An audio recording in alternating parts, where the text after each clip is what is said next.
സമയമായല്ലോ, ബസ്സില്ലേ? ഉണ്ടാവും. ആ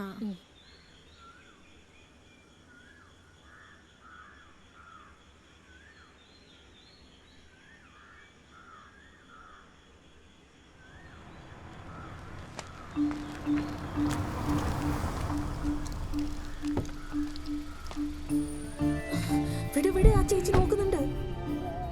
ആരാത്? വീട്ടിനടുത്തുള്ളതാ, ഇത് പണിയാവും. അവരെയും കൂട്ടിയാ പോരെ, കാര്യം എളുപ്പമില്ലേ? ആ ബെസ്റ്റ്. എന്റെ കയ്യും കാലും വരച്ചിട്ട് വയ്യ വീട്ടെ.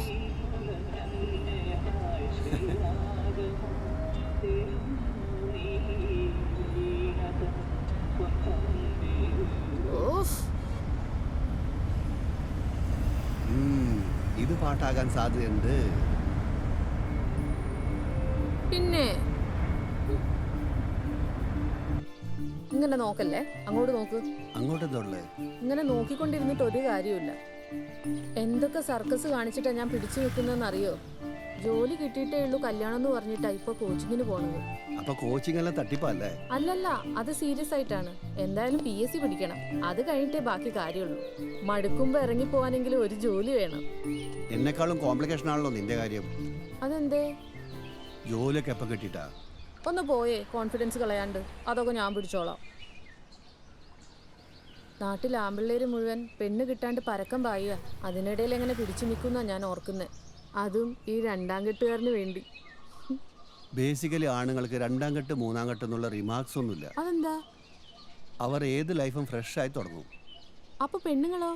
പെണ്ണുങ്ങൾ ചുമ്മാ ഫ്ലാഷ് ബാക്ക് സെന്റ് അടിച്ചുകൊണ്ടിരിക്കും. ആഹാ, ഇതിനെയാണ് മെയിൽ ഷോവനിസം എന്ന് പറയുന്നത്.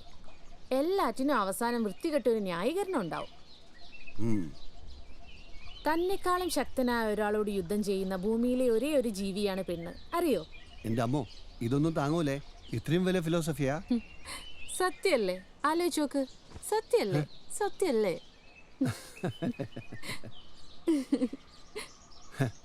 അപ്പൊ എങ്ങനെയാ നമ്മുടെ അപ്രോച്ചിങ്? അതിന്റെ തിരക്കഥയൊക്കെ ഞാൻ വെടിപ്പായിട്ട് എഴുതി തരും. ചേട്ടൻ അത് ബൈഹാർട്ട് പഠിച്ചങ്ങ് പാടിയാ മതി.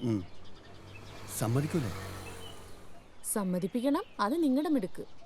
കയ്യും കഴുകി വന്നിരുന്നാൽ വിളമ്പിത്തരാൻ പറ്റിയ സാധനമൊന്നുമല്ലല്ലോ ഇത്. ആ, ഇതാണ് ആണും പെണ്ണും തമ്മിലുള്ള വ്യത്യാസം. നിങ്ങൾ എന്ത് യുദ്ധം ചെയ്താലും ഒരു പെണ്ണിനെ കീഴടക്കാൻ പറ്റൂല. അതിന് അവളുടെ സമ്മതം വേണം. നീ സമ്മതിച്ചല്ലോ. ആലോചിക്കട്ടെ. അധികാര വികേന്ദ്രീകരണത്തെ കുറിച്ചൊക്കെ നമുക്ക് ഒരുപാട് ചർച്ച ചെയ്യാനുണ്ട്.